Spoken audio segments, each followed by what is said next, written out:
Hey guys, Coach Menzies here. Just thinking about everybody over there in West Africa. I wanted to send out one of our SWISH videos, which, as you know, is skills and wisdom, insights, strategies in hoops. So just a quick video to give you some thoughts on today's topic is what kind of coach are you, and are you the best version of yourself when it comes to educating your players, because it's all about teaching them.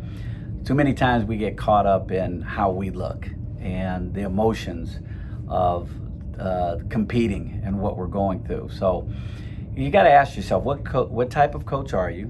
What type of coach do you want to be in terms of your body language and the ways that you're handling your players visually, perception-wise? And are they learning? Because the key is teaching to learn. They're not teaching to be on stage. Sometimes in the West African countries, coaches can get very passionate. It's part of your cultures in the different regions. It's different, but for the most part, you guys are, coaching out of labor of love. So it's hard to not get wrapped up into the emotion of competing or teaching. But I would say at this stage of the basketball coaching journey I've been on, I've learned that it's not always valuable to go and be this passionate, crazy, yelling and screaming, kind of demanding coach. I think that the young kids are changing with the access to the internet and access to information, and knowing why has become more of an issue, at least domestically in the U.S. And I would imagine it's the same in West Africa in terms of, giving a young person the reason behind the drill, the reason behind some of the things you're doing. Now, obviously, that's not in the heat of the battle, right? That wouldn't be during a game, stopping and explaining all of the details. You don't have time. But in practice, it's probably a good time to use the principles of, okay, this is the drill we're working on, and this is why we're working on it. Here's the advantage of gaining this skill set. Even explaining that a little bit before you get into the drill.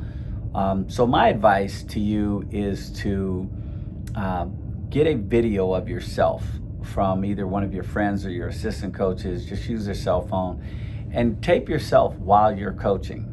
Not tape yourself, but have someone tape you while you're coaching, so you can learn from that visual.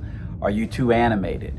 Are you discussing exactly what the players need to know? Are you arguing with the refs? Are you too demonstrative? Are you too animated and loud? Or are you teaching? Think about being in a classroom. Think about instruction. The young men and women that you're playing in those games, your friendly games, or whether it's a tournament or what have you, they're already a little stressed. They're already in what we call anxiety or game anxiety, game slippage. That's already going to occur because of what they're feeling emotionally. So you don't want to add to that. A lot of times coaches will coach bigger games a little more calm so that their players stay focused on doing the right things. So just take that into consideration. One way to develop as a coach is to develop in how you coach. And I think it's a valuable lesson for you. So like I said, I'd advise all of you to film yourselves, as well as the last bit of advice I'll give you is when you start to feel getting too angry or getting too emotional, just kind of take a second, and just breathe, take a deep breath, relax, trigger the calm in you, and so that you can be a great deliverer of information rather than a deliverer of anger. You want to be assertive, obviously, and you want to be a great teacher.